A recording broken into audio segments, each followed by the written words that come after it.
Hey there guys, welcome to the next time-lapse here on the channel. This is going to be a Miss Saigon time-lapse. It's actually a Broadway play that's I think still on Broadway after a bunch of years of being on there.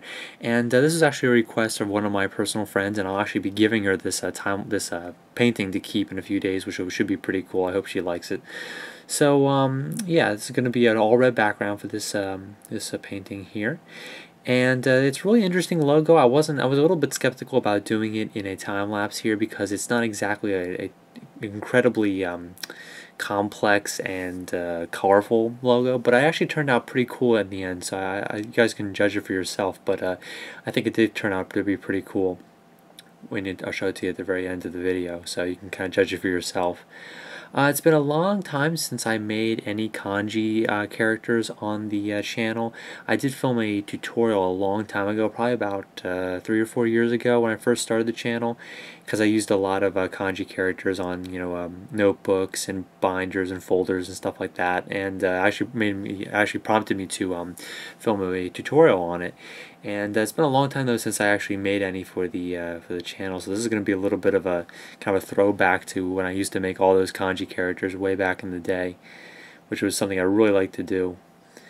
So I'm going to be cutting out all of the letters first, and I did skip ahead a little bit because this is really just cutting out all these letters exactly the same way. It takes a little bit of time, but the trick is, just to go really slow, cut out all of the inside parts of the letters first, if there are any, like in the O and the G, and then cutting out the outside, because it's a lot harder to cut out the inside once you've already cut out all the way around the edges.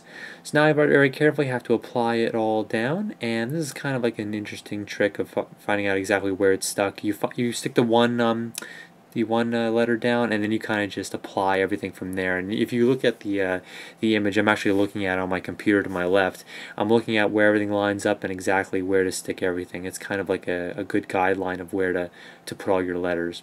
Letters are typically kind of crazy because they're usually really small, and the smaller the duct tape, the easier it is to rip and kind of warp and get all kind of crazy, So you're trying to apply as straight as possible and make sure that it comes out looking nice in the end. So this is the I in the MIS, and this is going to be, it's kind of like a little white blob on the center here. I think it's supposed to be like a moon or maybe even a sun or of some sort. So there you've got the whole text portion. That's 100% duct tape, which looks really cool. Definitely worked out pretty well for that.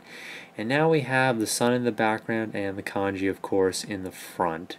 So I'm going to work on the background first, of course. I'll be sticking the black part on next. This is just the sun. And it's definitely on a kind of a bright red background, so it's a little bit of a darker color, so any light color is definitely going to show up if it's not arranged evenly or anything.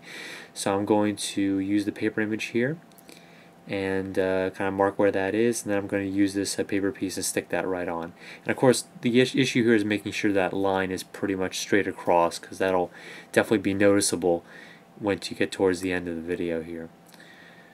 Alright, so now cutting out the actual kanji character. Very cool to cut these out. There's always a lot of brush strokes and little tiny pieces on kanji characters, so it really gets to the point of how much do you want to cut out and how accurate do you really want it to be.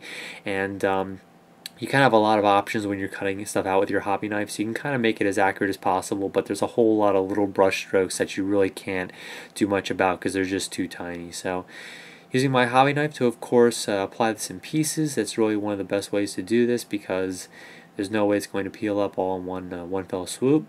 So sticking all these different pieces on, and this will complete the entire image. So I think it looks pretty cool so far, but you'll be able to judge it totally in one piece in just a few seconds. These are all the little just pieces stuck in. And there we have it. So right about there. So that's what it looks like. I think it looks really cool. The colors, the red, yellow, and black really pop on that all that background. So I think it looks pretty cool. So hopefully you guys like this video, and hopefully my friend will like it. So I'll be giving that to her pretty soon. So hope you like the time lapse. I'll catch you guys next time on this channel for another tutorial coming soon.